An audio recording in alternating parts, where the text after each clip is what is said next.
सभी को प्रणाम। डे 35 वाङ्मय नंबर 63 हमारी भावी पीढ़ी और उसका नव निर्माण के अंतर्गत आज हम लोग जो शीर्षक है पढ़ेंगे, बालकों को स्वस्थ बनाइए।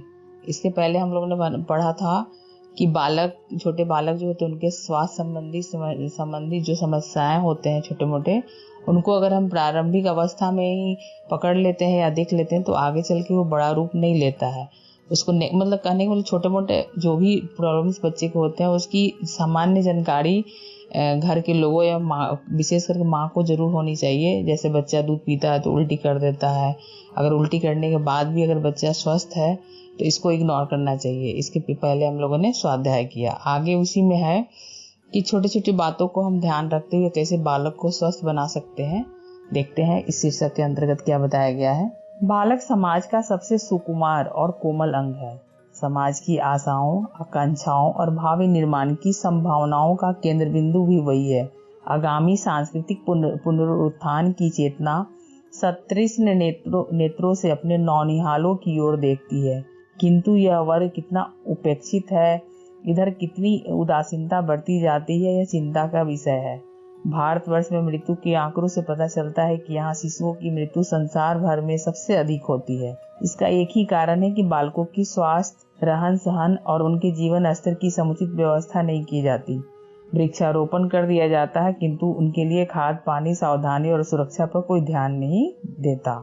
कितनी अच्छी बात है। आज 15 अगस्त है। गुरुदेव यहाँ बोल रहे हैं कि नौनिहालों की ओर देखती है, और मुझे वो गाना याद आ गया, आओ बच्चे तुम्हें दिखाए झांकी हिंदुस्तान की। तो सच में जो छोटे छोटे बालक हैं उनमें भावी जो निर्माण, जो उनके भावी जो राष्ट्र के निर्माणकर्ता के रूप में अगर देखा जाए तो वो कोई इसमें अतिशयोक्ति नहीं होगी। अब बालक सही में सबसे सुकुमार और कोमल अंग होते हैं। अगर हम इनको अच्छी तरह से देखभाल करते चले जाते हैं, इनके अंदर की संस्कृति को जगाते चले जाते हैं, इनकी अंदर की जो एम्पावरमेंट है उसको जागृत करते चले जाते हैं, तो यही तो भारतीय संस्कृति के आधार भी बनते हैं और आगे ले जाने का, उसको वहन करने का एक बहुत ही सशक्त आधार होते हैं। तो वही है, वृक्षारोपण तो हम कर देते हैं, मतलब बच्चे तो पैदा कर देते हैं, लेकिन उसको उत्पन्न किए हैं तो उसको कैसे हमें संभालना है, कैसे निखारना है, कैसे सुघड़ बनाना है, ये हमारी जिम्मेदारी बनती है। तो इसके लिए हमें क्या करना होगा, उनके पालन पोषण में छोटी छोटी बातों का हर दिन, हर समय, हर पल ख्याल करना होगा, अपने आचरण के द्वारा, अपने कर्मों के द्वारा, अपने व्यवहारों के द्वारा, अपने विचारों के द्वारा। उसी में आगे बताया जा रहा है कि बालक सच्चे निर्माणकर्ता बनकर आए, इसके लिए उनकी विद्या, बुद्धि, उमंग, स्फूर्ति, उल्लास और शक्ति अपेक्षित है, और इनका उद्गम है उनका सुंदर स्वास्थ्य। सब स्वास्थ्य पे ही आधारित होता है। अगर स्वस्थ शरीर है तो उसी में अच्छा मन भी होता है और अच्छा मस्तिष्क भी होता है। अगर हमारे शरीर में पीड़ा होती है तो हमारा मस्तिष्क भी प्रभावित होता है और हमारे काम भी प्रभावित होते हैं। हमारे अंदर की जो आत्मविश्वास होते हैं वो भी डावाडोल होने लगती है। तो स्वास्थ्य तो आधार है ही, और कहा भी जाता है कि हेल्थ इज वेल्थ, स्वास्थ्य सबसे बड़ा धन है।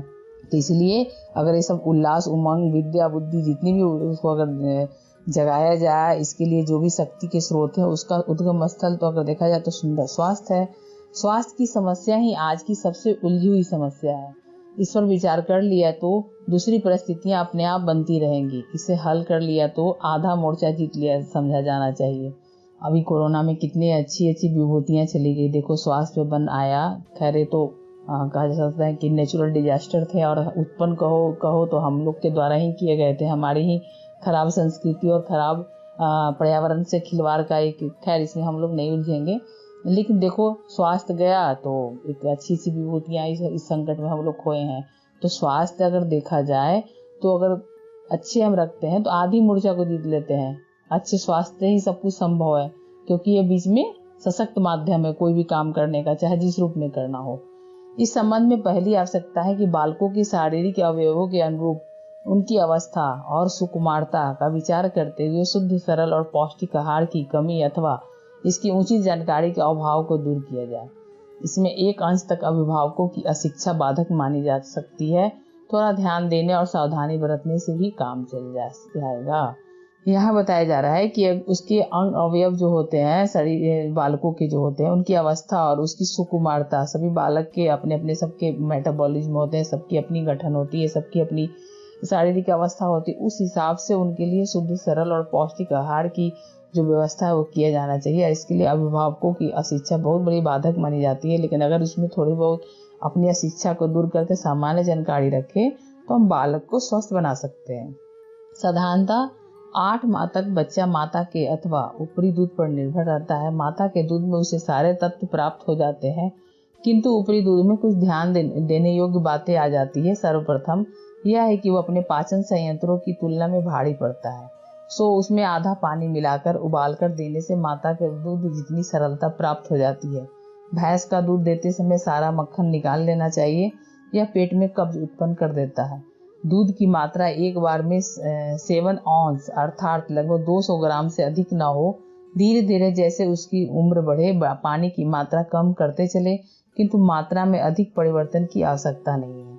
यहाँ बताया जा रहा है कि माँ के दूध पे बच्चे 8 माह तक निर्भर रहते हैं, लेकिन अभी देखो तो बहुत सारी माताएं जो होती है वर्किंग होती है, उनको मैटरनिटी लीव होती है, वो 6 माह की ही होती है। कुछ माताएं की पहले भी जन्म देने के बच्चे से पहले भी मैटरनिटी लीव ले लेती हैं, तो उनका वर्क पे जाना मजबूरी होती है। तो इसमें बच्चे को देखा जाए तो बाहरी दूध या फिर अन्य कई कारण होते हैं। कोई माताएं होती हैं जिनको दूध नहीं होते हैं, तो नेचुरल दूध नहीं होते तो उनको बाहरी दूध देने पड़ते हैं। तो यहाँ बताया जा रहा है कि बाहरी दूध दें तो उनकी पाचन शक्ति चूंकि बहुत ही कोमल होती है, तो बाहरी दूध जो है पचाने में उनको ज़्यादा शक्ति ना लगे, तो उसमें पानी मिलाकर बॉयल कर ले और बच्चा जैसे जैसे बड़ा होते चला जाए वैसे वैसे फिर पानी की मात्रा कम करते जाए, दूध को मात्रा अधिक रखे और एक बार में 200 ग्राम से अधिक ना हो। आगे जैसे जैसे बच्चा बढ़े उसमें थोड़ा सा हम कमी बेसी इस परिवर्तन इसमें कर सकते हैं। जैसे ही बच्चे के दांत निकलना प्रारंभ हो, उसमें उबली हुई हरी तरकारियों का रस, ऋतु फल, कंदमूल देना चाहिए।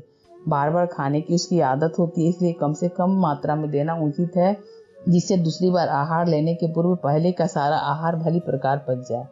मौसम के अनुकूल 1-2 औंस अर्थात लगभग 25-30 ग्राम तक का संतरा, गाजर, टमाटर आदि का रस देना अच्छा होता है। धीरे धीरे जामुन, संतरा, मौसमी, चीकू, पके भुने हुए सेब भी दिए जाते हैं।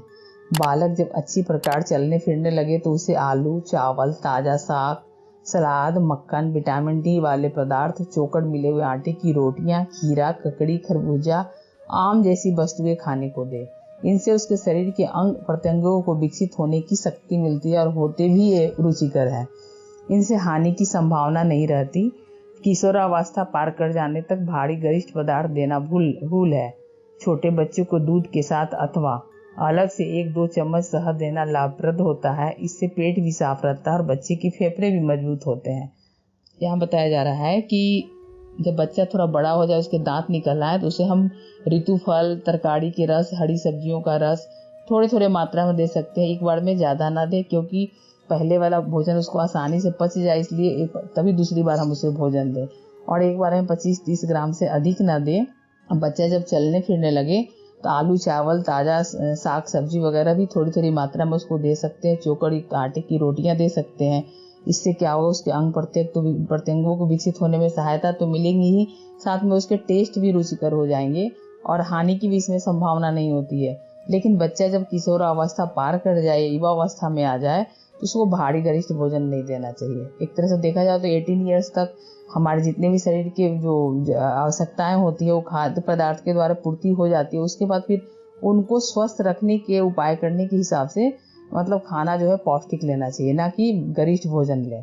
यहाँ वही बताया जा रहा है। और 2 चम्मच शहद भी ले सकते हैं। फेफड़े बच्चे का मजबूत हो, पेट साफ रहे, इसका हम पूरा ख्याल रखें। कुल मिलाकर बालक को अधिक से अधिक सरल, सुपाच्य, तरल पदार्थ देना अच्छा होता है। भारी पदार्थों से कब्ज बना रहता है। बच्चों की बीमारियों में अपच, कब्ज आदि ही प्रधान कारण होता है। जो अपने बालकों को दिन भर भारी पदार्थ अधिक मात्रा में खाने को देते रहते हैं, उनके पेट बाहर निकल आते हैं। इसलिए आहार का चुनाव करते समय यह ध्यान देने योग्य है कि वह सरल, सुपाच्य और रुचिकर हो। मतलब बच्चे को ऐसा भोजन ना दें जिससे उनका मतलब पेट निकल आए, या फिर खाने को ऐसा चीज ना दे कि उनकी यकृत जो लीवर होते हैं वो बढ़ जाए। इसलिए आहार को चुने वो सरल और सुपाच्य और रुचिकर हो। आहार के बाद व्यायाम का नंबर आता है। स्वस्थ बालक 1 मिनट में 20 से लेकर 34 सांसें लेता है। इस श्वास प्रश्वास क्रिया में गति उत्पन्न करने के लिए व्यायाम नितांत आवश्यक है। बहुधा यह देखा जाता है कि अधिक हाथ पैर चलाने वाले बालक अधिक स्वस्थ होते हैं। चिड़चिड़ापन और सुस्ती रोग के लक्षण माने जाते हैं। इसलिए अपनी ओर से भी ऐसे प्रयत्न करते रहना आवश्यक है कि जिससे बच्चे का व्यायाम होते रहे। बालक की प्रत्येक क्रिया में उसकी रुचि को प्राथमिकता दिए बिना कोई काम ना करें। जैसे बच्चा मिट्टी के साथ खेलना चाहता है तो आपको यह अप्रिय है, पर उसे रोकिए नहीं। ऐसा करने से उसकी क्रिया में गतिरोध उत्पन्न होगा, जिससे अशुभ मनोविकारों का उदय होता है। उसे ऐसे किसी दूसरे मनोरंजन काम में लगा दिया जाए जिससे वो मिट्टी के साथ खेलना छोड़ दे। यहाँ बताया जा रहा है कि प्राय हम देखते हैं बच्चे वैसे चीज़ों से खेलना चाहते हैं जहाँ हम नहीं जाते हैं, कि हमें लगता है कि उसके लिए हानिकारक है, लेकिन यहाँ मना किया जा रहा है कि हमें बच्चे को नहीं रोकना चाहिए, उसकी क्रिया में बाधक होती है। प्राय देखिएगा बच्चे धूल पसंद करते हैं, प्राय देखिएगा बच्चे पानी में खेलना पसंद करते हैं। तो यहाँ मतलब एक थोड़ी सी छूट देकर उनको खेलने देना चाहिए, उनके साथ मनोरंजन करना चाहिए, लेकिन हाँ ऐसा नहीं कि उनके स्वास्थ्य के बिना पर हो और उनके अंदर कोई मनोविकार पैदा हो, उनकी क्रिया में कोई गतिरोध उत्पन्न ना करे। हम अपने विवेक से काम लेते हुए उनको मनोरंजक कामों में लगाए रखें, ताकि बच्चा जो है हर्षोल्लासित रहे। इससे भी उसे स्वस्थ रहने में एक सहायता मिलती है। तो इस प्रकार बहुत ही व्यवहारिक बातें इस शीर्षक में बताए गए हैं कि बच्चे को हम कैसे स्वस्थ बनाकर रख सकते हैं। तो हमें आज समझे और अपनी जिम्मेदारी को निभाएं और भावी पीढ़ी के नव निर्माण में आज से अभी से लग जाएं। अपने आसपास के लोगों को भी बताएं। ये हमारा कर्तव्य बनता है एक भारतीय होने के नाते। अपनी भारतीय संस्कृति की जो धरोहर है हमारे नौनिहाल, उनके लिए हमारा ये कर्तव्य बनता है कि हम उनकी स्वास्थ्य की रक्षा कैसे करें, इस पर हम चिंतन मनन करें और इसको हम व्यवहार में लाएं। सभी को प्रणाम। अब हम लोग नेक्स्ट डे मिलते हैं। धन्यवाद।